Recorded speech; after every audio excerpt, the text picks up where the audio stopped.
Bienvenue dans Ticosé. Aujourd'hui, nous recevons une femme exceptionnelle dont l'histoire et la vision incarnent la résilience, l'ambition et l'audace de transformer des défis personnels en succès collectif. À seulement 21 ans, elle crée sa société. Elle va tout nous expliquer. Bonjour Célia. Bonjour Kaïsa, comment tu vas? Je vais bien. On se tutoie, ça te va? Très bien. Alors, merci d'être venue, d'avoir accepté l'invitation dans Ticosé. Avec grand plaisir. Merci de m'avoir invitée.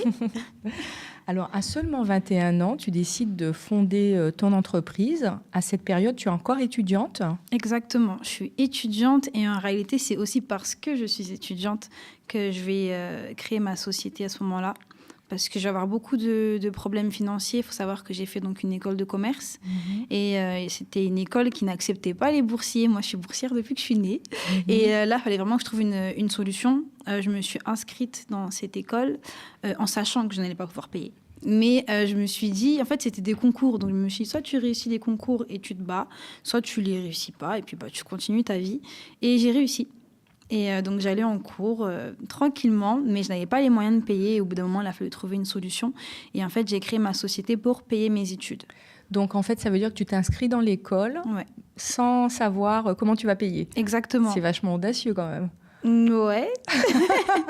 Ouais. Tu t'es pas dit à un moment, mais si tu ne veux pas payer, qu'est-ce que je vais leur raconter? Tu t'es dit, bon, ils vont me sortir et voilà. Non, enfin, il y a toujours des solutions. Il y a toujours des solutions pour tout. Donc, moi, je crois beaucoup, on va dire, au destin. Je me suis dit, vraiment, je me suis inscrite. Mais si je dois y aller, je vais y aller. Et si je ne dois pas y aller, je vais rater, tout simplement. Donc, si j'ai réussi, c'est que c'était ma place et que je devais être là. Donc, tu réussis le concours, tu rentres dans l'école.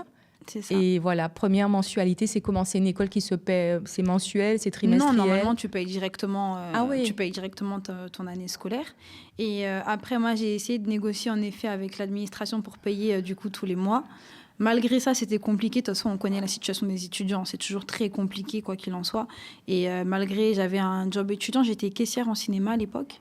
Je travaillais aussi sur les marchés le week-end. Donc déjà, ça veut dire que j'avais pas de temps. Et malgré tout, j'avais pas l'argent suffisant pour subvenir à mes besoins et aussi payer mes études. Et là, j'y arrivais vraiment pas. Donc à ce moment-là, je me suis dit qu'il fallait que je fasse quelque chose en plus. Et Chéber est arrivé. Chéber. Alors, Chéber, ça arrive comment? D'après ce que j'ai lu, tu regardes un documentaire et là, tu te dis, tiens, c'est ce que je vais faire. Exactement. J'étais tranquillement j'étais sur Facebook. J'étais en train de regarder un reportage sur le Tchad et là, je découvre en fait des femmes avec des cheveux afro, donc comme les miens, mais super longs. Et moi, à l'époque, j'avais des cheveux d'une qualité médiocre, avec tout ce qui est défrisage, teinture et j'en passe. Et quand j'ai vu ça, je me suis dit, waouh, c'est possible. Et j'ai voulu tester, en fait. J'ai testé, j'ai vu les résultats et je me suis dit, oui, c'est ça. Et comment tu as testé? Tu t'es procuré les produits comment? Ah oui, là, ça a été encore un périple. Là, c'était une grande aventure aussi.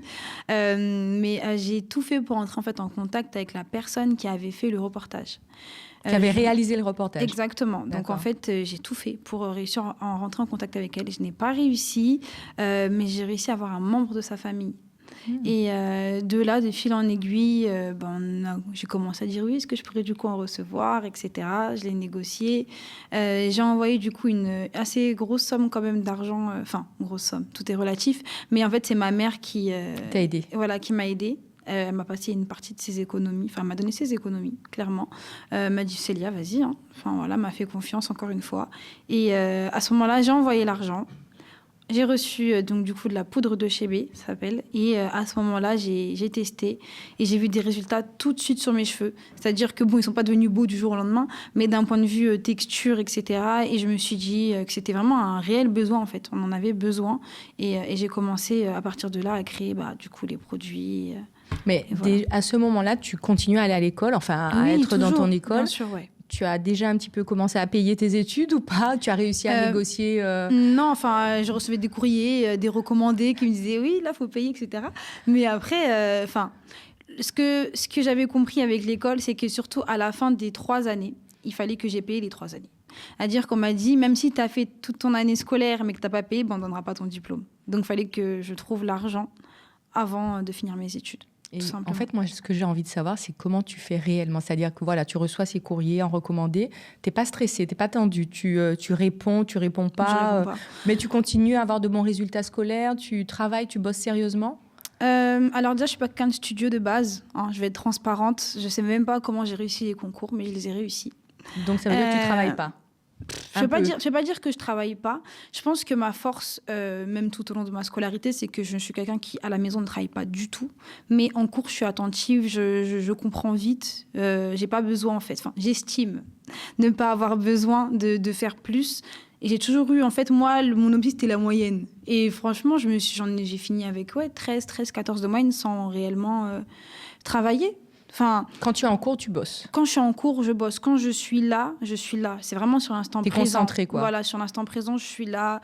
En général, j'avais de très, très bonnes relations avec mes professeurs qui me disaient d'ailleurs que je travaillais pas assez parce qu'ils me disaient, voilà, je vois très bien qu'en cours, tu es là, tu comprends tout, tu fais tout. Mais après... Tu n'avais pas le temps de travailler à la maison, tu avais un autre travail. J'étais caissière en cinéma, donc ça veut dire que dès qu'on finit les cours, tu vas directement au cinéma. Et le week-end, à la place de te reposer, tu vas sur les marchés, tu te réveilles à 6h du matin. Enfin...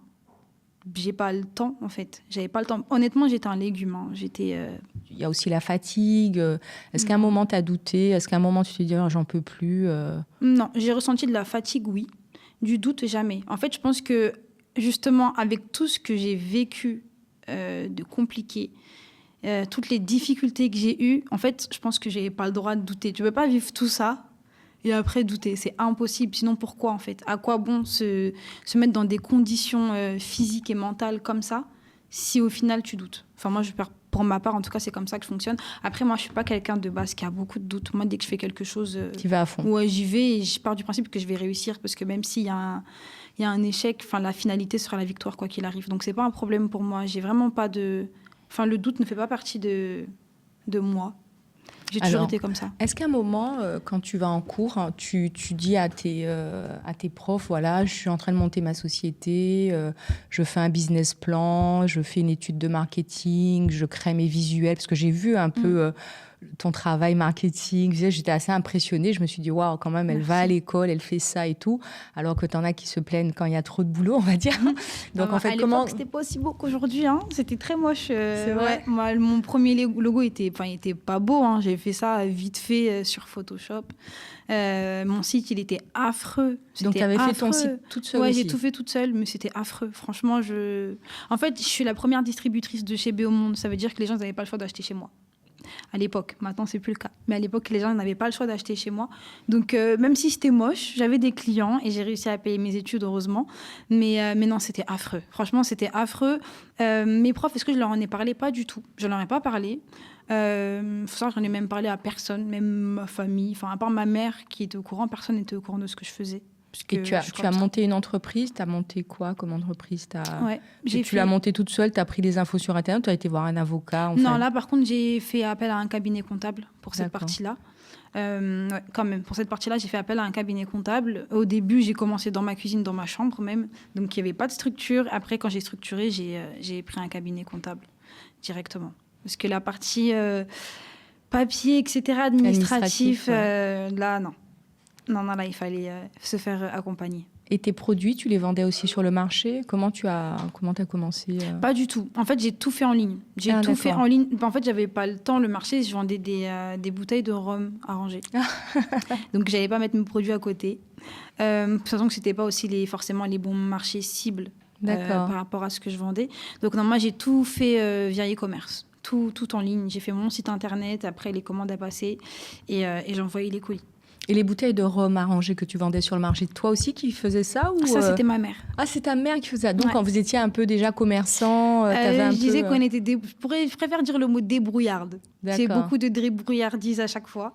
Et en fait, pour remonter à cette histoire-là, ça date du collège. En fait, je prenais des cours de danse à l'époque. Donc, Begin, Gros K...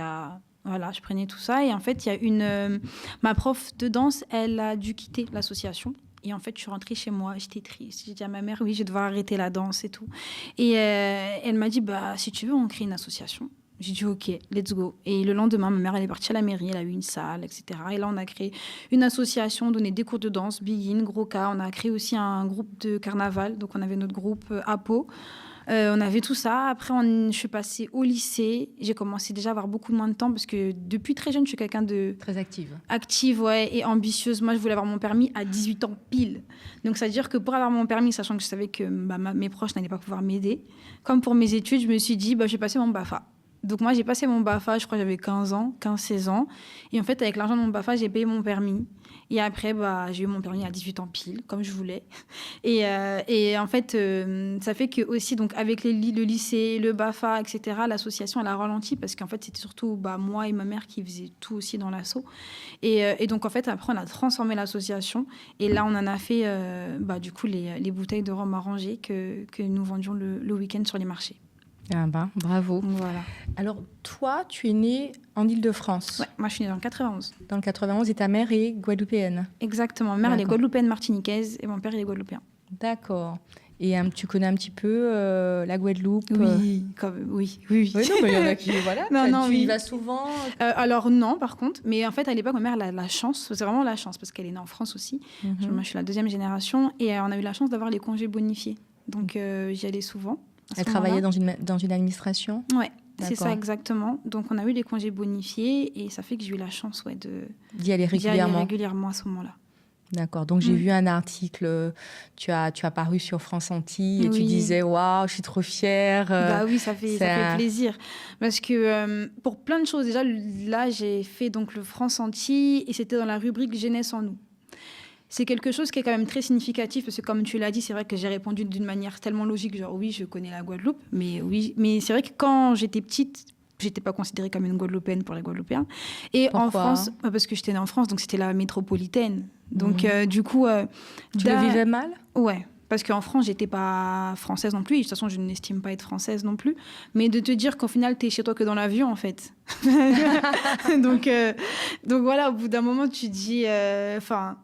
tu as besoin en fait de cette auto-détermination. Donc ça veut dire que quand tu étais en Île-de-France, excuse-moi, je te coupe. Ouais. Quand tu étais en Île-de-France, en fait, tu m'as dit que tu étais d'où? Moi, j'étais dans le 91. 91 où? Évry. Évry. On te considérait pas comme une Française? Oui, enfin, en France, on ne nous considère pas, à partir du moment où tu es noir, t'es pas français. Qui on, les personnes en tout cas qui sont autour de moi. Je m'en souviens, c'est des trucs bêtes, hein. C'est ce qu'on appelle du racisme ordinaire. C'est quand tu vas à la poste et on te dit « Ah, t'es guadeloupéenne, ok ?» Et puis après, on commence à chanter. Alors que je suis née dans le 91, pourquoi tu chantes? Et quand tu étais... Donc, c'est des micro-violences quotidiennes que l'on vise qui nous rappellent tout le temps, en fait, qui tu es et d'où tu viens. En tout cas, on te rappelle tout le temps que selon les autres, t'es pas d'ici. Alors que je suis née au même endroit que toi. Donc voilà. Et quand tu allais en Guadeloupe?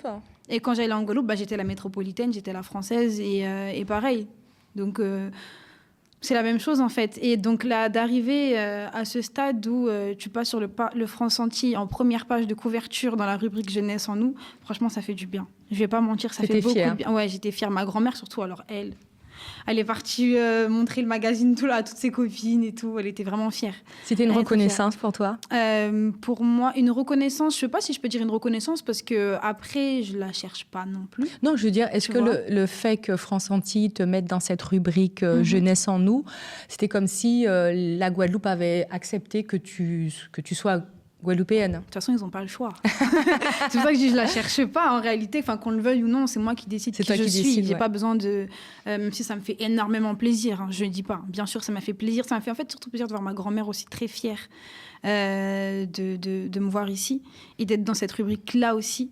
Donc, bien sûr, j'ai ressenti une fierté et ça m'a fait plaisir. Mais j'ai pas attendu d'être reconnue pour me sentir guadeloupéenne. Je le suis depuis toujours. Et aussi, tu vas aussi en Martinique Par contre, pour la Martinique, j'ai été la première fois de ma vie cette année. Ah. Donc, je me sens beaucoup plus guadeloupéenne, on va dire, que martiniquaise. Mais c'est parce que la Martinique, j'ai été que cette année. Je ne connaissais pas du tout. Les histoires de famille ont fait que j'ai été que en Guadeloupe. Et voilà, donc j'étais quand même aussi très contente d'y aller, de rencontrer pour la première fois des membres de ma famille. Ça faisait trop bizarre de voir des gens qui ressemblaient plus à ma mère que moi. Mais ouais, franchement, c'était aussi un bon moment. Et aujourd'hui, ta famille guadeloupéenne, martiniquaise, qu'est-ce qu'ils te disent par rapport à cette ambition que tu as, le fait d'avoir créé ta société, d'avoir fait tes études en parallèle et de travailler, toujours travailler. Comment il voit ça? J'ai pas de contact. Donc ma famille martiniquaise, j'ai rencontré une tante qui était fière, mais c'était la première fois que je la voyais. En fait, c'était la première fois qu'on se rencontrait et qu'on discutait. Donc, elle avait l'air d'être fière. Sachant qu'en plus, sur mon logo, il y a marqué, il y a un petit CJV, donc Célia Just Valerius, donc ça fait toujours plaisir de voir son nom aussi. Nom de famille, ouais. Voilà, son nom de famille. Pour ma famille guadeloupéenne, Valerius, je les connais pas. Je connais mon père, bien sûr, mais après, je connais personne. Donc, j'ai pas d'avis sur ce que je fais, sur qui je suis. C'est pour ça que, pour revenir au magazine, c'est vraiment moi et moi, quoi. C'est moi qui suis fière de moi. C'est moi qui décide que je suis guadeloupéenne, qu'on le veuille ou non. C'est moi qui décide que tout. Et j'ai pas forcément de retour de mes proches. Donc après, ça fait combien de temps que tu as arrêté les études maintenant? Ça va faire 2 ans, je crois. 2 ans. Ouais, donc là, tu es entièrement consacrée à 100% sur à ton entreprise, Chabert, voilà. Et comment tu t'es organisée aujourd'hui? Tu n'es plus toute seule. Là, j'ai des prestataires avec moi, donc pour gérer la logistique. Déjà, ça change énormément parce que je sais pas si tu imagines, mais à l'époque, il y avait plein de colis chez moi dans ma chambre, par terre, partout. Il fallait aller les mettre dans des sacs.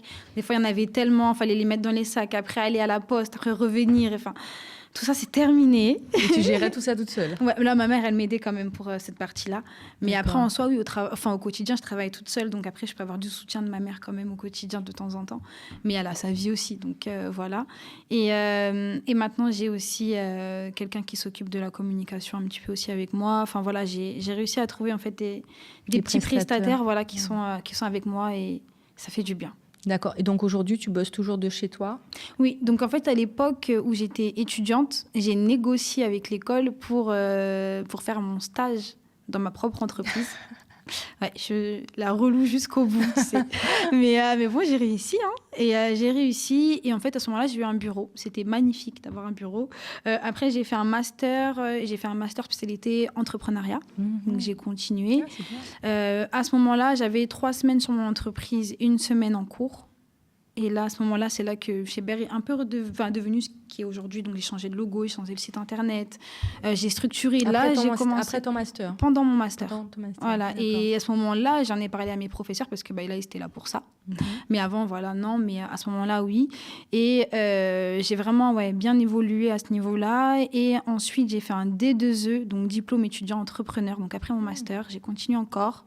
Et là, j'avais encore le bureau. Et après, là, il a fallu laisser les lieux pour les prochains étudiants. Et donc, du coup, je suis retournée travailler chez moi. Et c'est là que j'ai pris justement le centre de logistique, etc. Parce que je pouvais plus... J'avais vécu sans des cartons dans ma chambre et je me revoyais pas remettre tous les cartons et tout à la maison. Donc, même s'il y en a encore, mais beaucoup moins qu'avant. Et qu'est-ce qu'ils ont dit, tes profs, quand tu étais en Master 2, quand tu leur as dit, voilà, j'ai mon entreprise et tout? Comment tu as abordé ça avec eux? Qu'est-ce qu'ils t'ont donné comme conseil? Est-ce que tu t'es sentie conseillée, vraiment soutenue? Alors, je me suis sentie déjà soutenue quand j'ai voulu faire mon premier stage. Parce qu'en fait, je suis la première de mon école à avoir fait un stage dans sa propre entreprise en bachelor.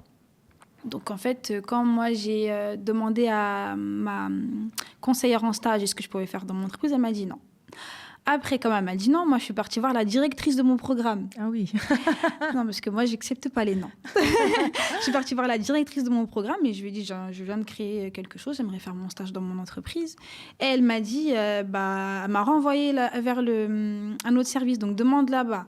Et après, hop, on me dit non, demande là-bas. Donc, en fait, personne ne voulait prendre la décision. Et au bout d'un moment, on m'a dit, va voir le directeur de l'incubateur. Parce qu'en fait, il y avait un incubateur dans mon établissement qui aidait les entrepreneurs, donc les étudiants qui avaient des projets, mais surtout dans le numérique. Donc, moi, cosmétique, de base, ils s'en fichent. Mais je me suis dit, pourquoi pas? Je vais y aller quand même jusqu'au bout. Donc, je vais voir le directeur. Et pareil, je l'appelle. À ce moment-là, j'étais en Irlande, parce que j'ai dû faire un semestre à l'étranger. Et je lui explique tout. Et il m'a dit, moi, je te prends, il n'y a pas de souci. Et j'ai dit, OK, c'est bon, let's go. Comme ça, facilement, sans problème. En fait, je pense qu'il a été... de ce que j'ai compris, de ce que j'ai vu, c'est qu'il a été choqué du processus. Quand je lui ai dit, j'ai vu un reportage et en une nuit, j'ai créé un site internet, il a dit, wow, OK, c'est bon, vas-y, viens. Elle est déterminée. Ouais, c'est ça. En fait, je pense que tout s'est basé sur la détermination. Je pense que c'est ce qui fait le tout. Que ce soit dans mon entreprise, dans mes études, au quotidien. À partir du moment où on est déterminé, même si les gens ils peuvent pas vous aider, ils vont vous aider quand même. Ils vont dire non, elle là, on peut pas la laisser comme ça. De toute façon, je pense qu'ils ont compris aussi qu'au bout d'un moment, même s'il allait me dire non, j'allais encore demander à quelqu'un d'autre. Ouais. Ils se sont dit bon, elle commence à nous saouler aussi, donc on va lui dire oui. Et ça s'est super bien passé. Et t'as soutenu? C'est trop bien. T'as eu une soutenance Franchement, il m'a très bien soutenue. Il a fait en sorte que je puisse rencontrer aussi des personnes dans mon secteur. Parce que bon, de base, j'étais que dans le numérique. Donc, j'ai vu qu'il a vraiment fait des efforts pour que je puisse être avec les bonnes personnes. Après, j'ai eu d'autres conseillers. Je vais pas mentir, ils n'ont pas donné toujours de très bons conseils. En même temps, c'était pas leur secteur d'activité. Donc, ils voulaient m'aider, mais des fois, ils n'avaient pas forcément les bonnes réponses. D'accord. Ils n'avaient pas les bonnes réponses. Et il y a aussi, je pense, l'âge, parce que j'avais 21 ans.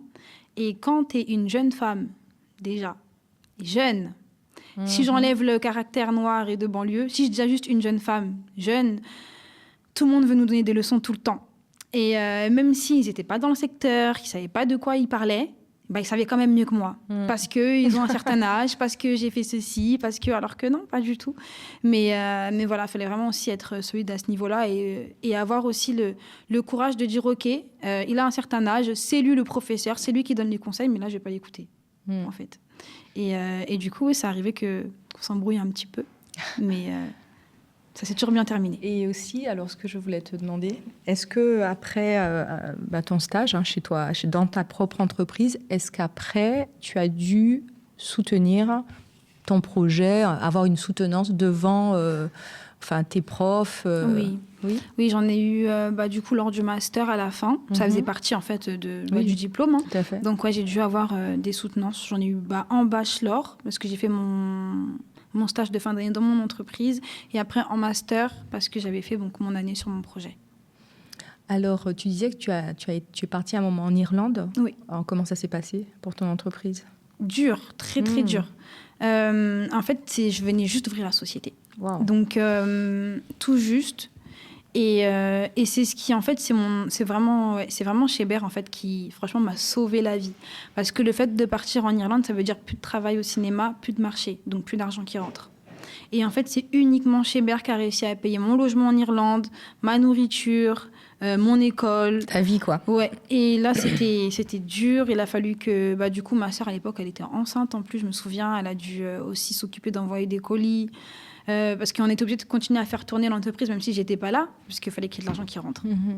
Et donc, du coup, c'est ma mère et ma sœur qui ont pris le relais à ce moment-là. Qu'est-ce que tu retiens des conseils qui t'ont vraiment aidé au moment où tu étais, chez cet incubateur? Qu'est-ce que tu retiens de tips, de choses qui t'ont dit et qui t'a vraiment permis de passer à une vitesse supérieure dans ton organisation, dans ta vision, etc. Alors, dans l'incubateur, je pensais à un cours que j'ai eu. C'est un cours de marketing, mais c'était vraiment du marketing approfondi et ça m'a vraiment permis de voir mon entreprise d'une autre manière. C'est-à-dire choisir le métier d'une entreprise. C'est un concept qu'on ne voit pas souvent. Enfin, même je crois que je ne l'ai jamais vu parce que quand je fais des conférences ou même sur les réseaux sociaux, je ne l'ai jamais vu. Mais c'est le concept métier d'une entreprise. C'est-à-dire tu dois décider pour qui, entre guillemets, ton entreprise va travailler. Et je sais que moi, à ce moment-là, je vendais uniquement de la poudre de Chébé. Et moi, je partais plutôt sur une entreprise du type vente de produits naturels, matières brutes. Donc, poudre de Chébé. Après, à un moment, j'ai commencé à vouloir vendre de la poudre de charbon, vendre d'autres choses. Et en fait, ce cours-là m'a permis de me dire, mais attends, parce qu'en même temps, tu veux vendre des poudres de plantes naturelles. Et de l'autre côté, tu dis que tu veux faire des shampoings et des crèmes. Ça n'a rien à voir. Donc, soit tu deviens une marque de produits capillaires avec une gamme de produits capillaires, soit tu deviens un petit peu un Waham ou un Aromazone. Ça n'a rien à voir. Et en fait, vraiment réussir à définir ton entreprise pour ne pas te perdre et savoir ce que tu veux. Et j'avais bien aimé aussi, justement, parce qu'en général, ce qui est bien en école de commerce, et ce qui fait que s'il y a des jeunes qui écoutent, continuer les études, après le lycée, c'est trop bien. C'est juste avant, c'est nul, mais après, c'est bien. Parce que les professeurs, en général, c'est des professionnels. Et la personne qui donnait ce cours-là, il avait une agence de relations presse. Et en fait, de base, il s'occupait uniquement des entrepreneurs. Sauf qu'au début, il disait que comme il cherchait des clients, il prenait n'importe qui. Quelqu'un qui avait besoin de relations presse, il prenait. Et il s'est rendu compte qu'il s'est perdu parce qu'il y avait des personnes politiques, il y avait des entrepreneurs, il y avait des boutiques, il y avait des... Et au bout d'un moment, il s'est dit, j'arrive pas à gérer. Et au final, je suis nulle partout. Et au final, il a dû devenir professionnel, donc vraiment choisir un milieu spécifique pour faire évoluer son entreprise, quitte à refuser des clients. Et c'est là qu'il s'est mis uniquement sur la politique. Et je me suis dit, mais en fait, il a raison. En fait, il faut savoir dire non. Parce que moi, quand j'ai commencé à vendre d'autres poudres, etc., c'est parce qu'on me l'a demandé. C'est « Ah, Célia, c'est trop bien ça. Est-ce que tu pourrais vendre marché, ça aussi ?» quoi. Et en fait, tu dis « Les clients, ils le veulent, je le fais. » Mais en fait, non. C'est pas ça. Et je pense que ça, c'est quelque chose qui a été vraiment très déterminant pour la suite de mon entreprise. D'accord. Et est-ce que tu as encore d'autres, par exemple...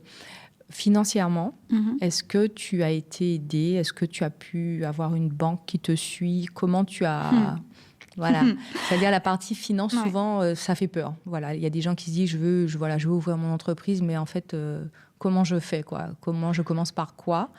Est-ce que toi, comment tu as démarré financièrement?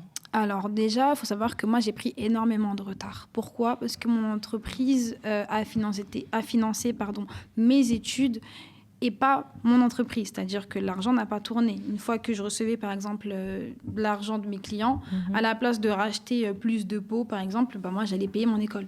Donc, ça veut dire que l'entreprise, elle n'évolue pas. Et donc, ça a fonctionné comme ça pendant longtemps. Tu n'avais pas de fonds de roulement, quoi. Voilà. Et donc, à ce moment-là, il faut trouver une solution. De la trésorerie, tu n'en as plus. Et les banques, elles ne te font pas confiance parce que même si tu es diplômé et que tu as une super expérience quand même, parce que ce n'est pas rien de faire tout ça, mais pour eux, ça ne suffit pas. Parce que pour eux, je n'ai pas travaillé dans une entreprise. Donc, pour eux, je n'ai pas d'expérience. Et tu n'as pas de matelas financier. Voilà. Je n'ai rien ni personne qui pourra se porter aussi caution pour moi.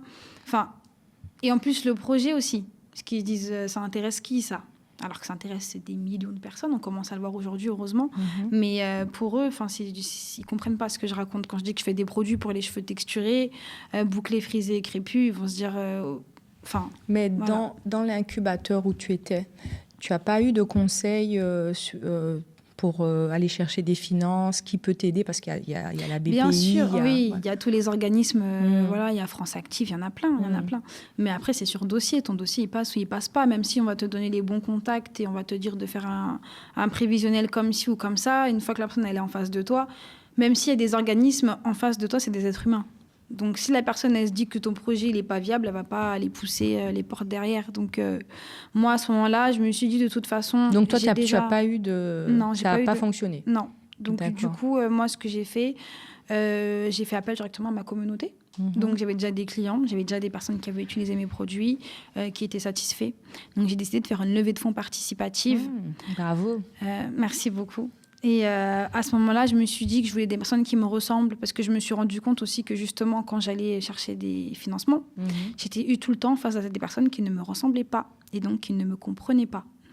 Et donc là, j'ai cherché à avoir donc, des femmes, des personnes de ma communauté afro et des personnes de banlieue aussi. Parce qu'en fait, quand on m'écoute et quand on me parle, on comprend tout ce que je dis. On voit la vision, on comprend aussi le besoin. Et j'ai vraiment fait en sorte d'avoir des personnes qui me ressemblent, qui vont comprendre aussi ce que j'ai vécu au quotidien. Parce que même si j'ai fait une levée de fonds, ça ne veut pas dire que c'est toujours facile. Mais les gens, ils me comprennent. Ils sont avec moi. Ça n'a rien à voir. Et aussi, l'argent aussi a une autre valeur. C'est vraiment l'argent de personnes, d'êtres humains qui ont cru en projet, qui ont cru en moi.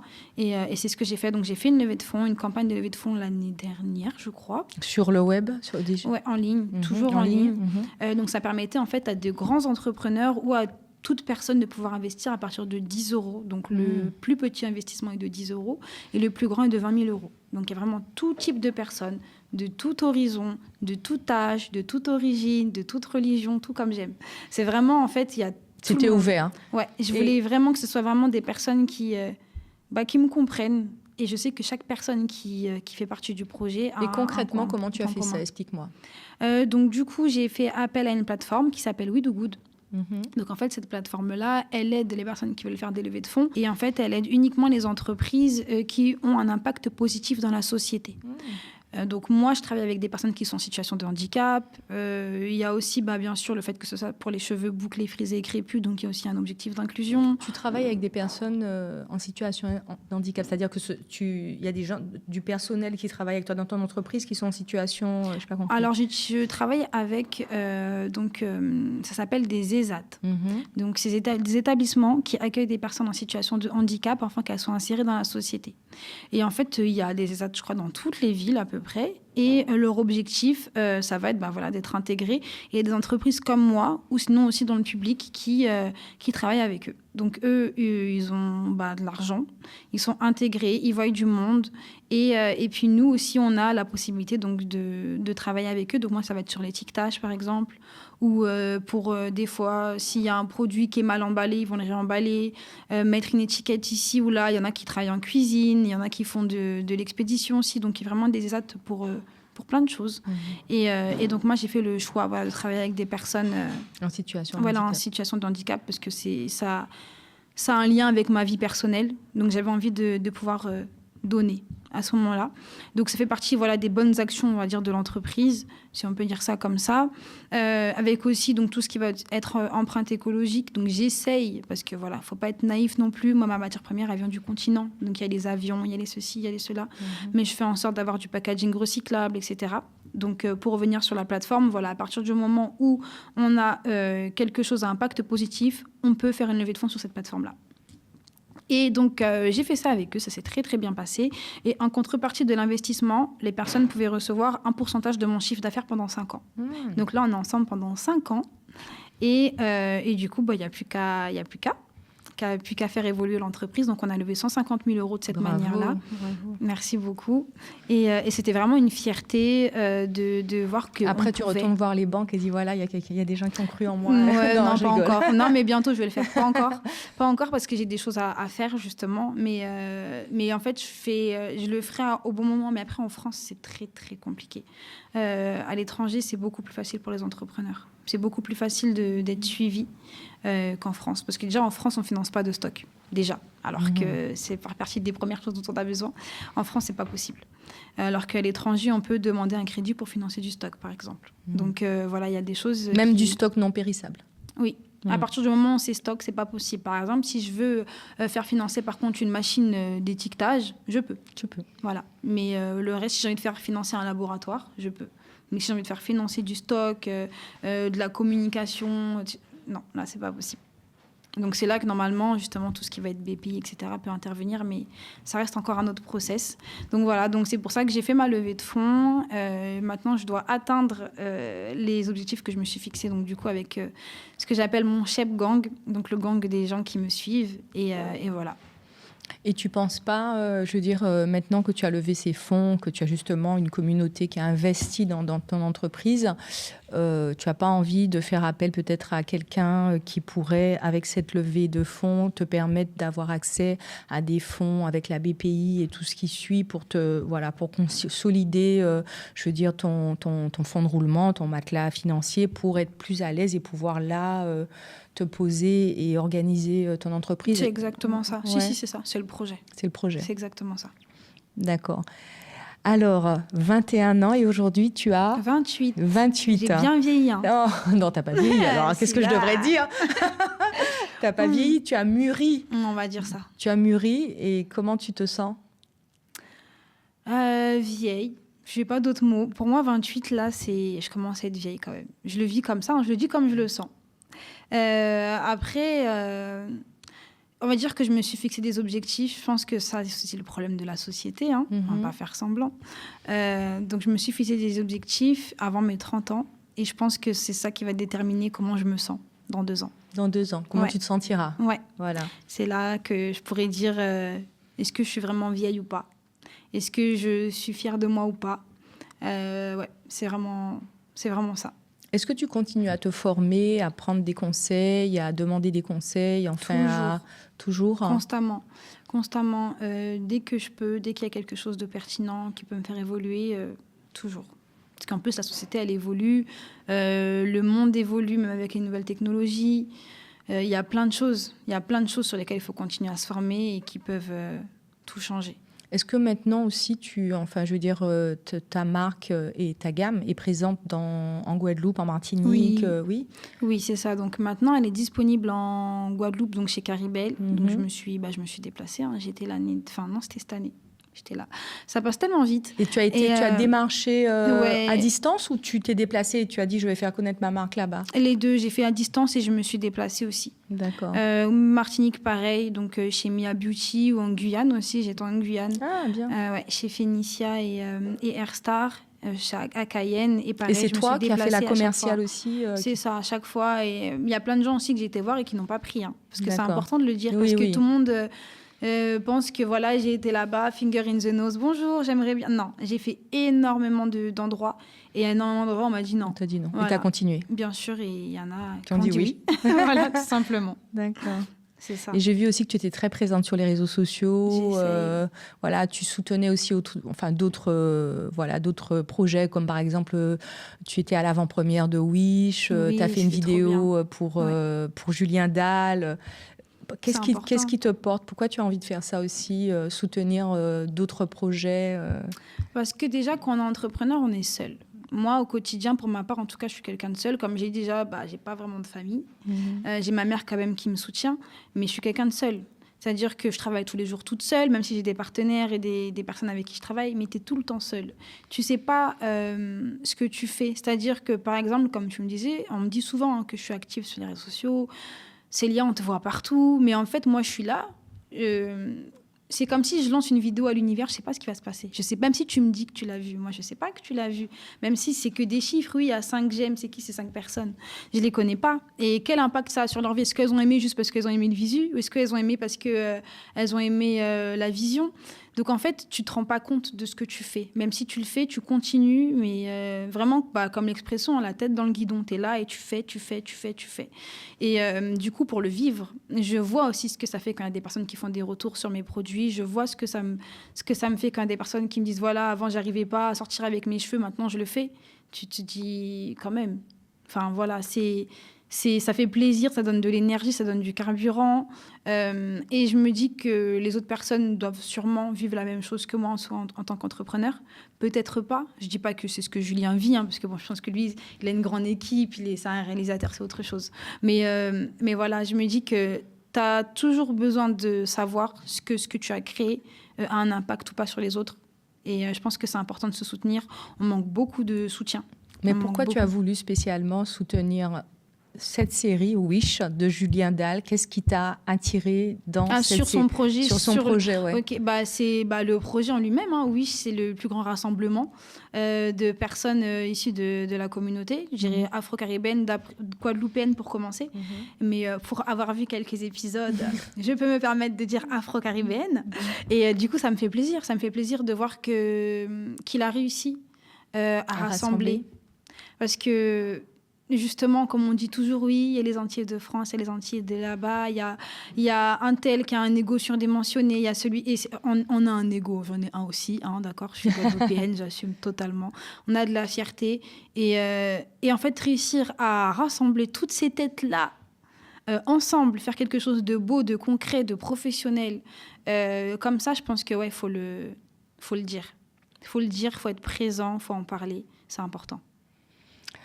Merci beaucoup, Célia, pour cette discussion. Avec grand plaisir. Je pense que ça va... Je veux dire que là, tu vas un petit peu impressionner et puis donner aussi le courage, du courage et d'envie à toute cette jeunesse qui veut se lancer dans l'entrepreneuriat.